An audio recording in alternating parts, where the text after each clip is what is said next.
बड़ी खबर है, दक्षिण 24 परगना से जुड़ी हुई बड़ी जानकारी। बीजेपी कार्यकर्ताओं पर जबरदस्त हमला हुआ। हमले में 2 लोग घायल हो गए। चुनाव प्रचार चल रहा था, इसी दौरान अटैक किया गया।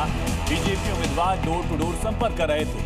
तभी टीएमसी और बीजेपी कार्यकर्ताओं का होता है आमना सामना। टीएमसी कार्यकर्ताओं ने जय बांग्ला के नारे लगाए और बीजेपी कार्यकर्ताओं ने जय श्री राम के नारे लगाए। इसके बाद दोनों पार्टियों के बीच बहुत ज्यादा तनाव हो गया। तस्वीरें देख रहे हैं।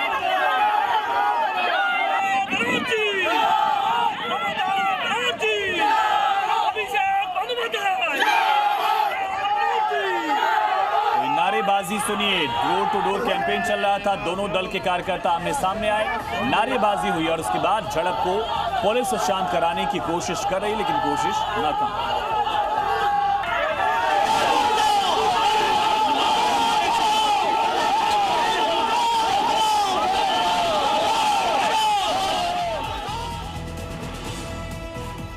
पश्चिम बंगाल को लेकर बड़ी खबर है। 72 घंटे बाद पहले चरण की वोटिंग होनी है पश्चिम बंगाल। लेकिन उससे पहले वहां जमकर के बवाल हो रहा है।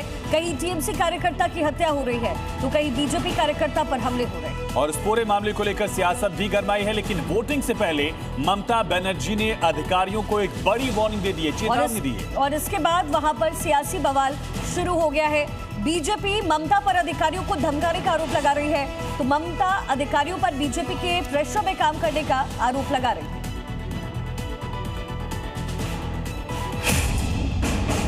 इसी बीच एक बड़ी खबर है, ममता ने अधिकारियों को वार्निंग दी है और इस वार्निंग को लेकर सियासत तेज। तुम्हारा सारा इतिहास पता है। ममता बनर्जी की तरफ से कहा गया है, ममता कल उन्होंने ये स्टेटमेंट दिया, कल बीजेपी नहीं रहेगी। ममता बनर्जी ने ये धमकी भी दे डाली है। कल लोग इसका बदला लेंगे। क्या ये लोगों को भड़काने की कोशिश एक राज्य के मुख्यमंत्री की तरफ से की जा रही है? कहा तुम्हारा सारा इतिहास पता है, कल बीजेपी जब नहीं रहेगी तो लोग इसका बदला लेंगे। क्या कहने की कोशिश मुख्यमंत्री कर रहे हैं? एजेंटদের অ্যারেস্ট করো, রেড করো। আমি তাদের বলি, তোমাদের সব ইতিহাস আমরা জানি, তোমাদের প্রত্যেকটা নাম, তোমাদের প্রত্যেকটা ঠিকানা, তোমরা কোথায় চাকরি করো আমরা সব জানি। বিজেপি কাল থাকবে না, তখন বুঝে নিও নিরপেক্ষভাবে কাজ না হলে মানুষ কিন্তু বদলা নেবে। बड़ी खबर है, कोलकाता से बड़ी जानकारी। भारी संख्या में आधार कार्ड न्यू टाउन इलाके में ये आधार कार्ड जब्त हुए। तो सूचना मिलने पर पहुंची पुलिस, मामले की जांच शुरू की गई है।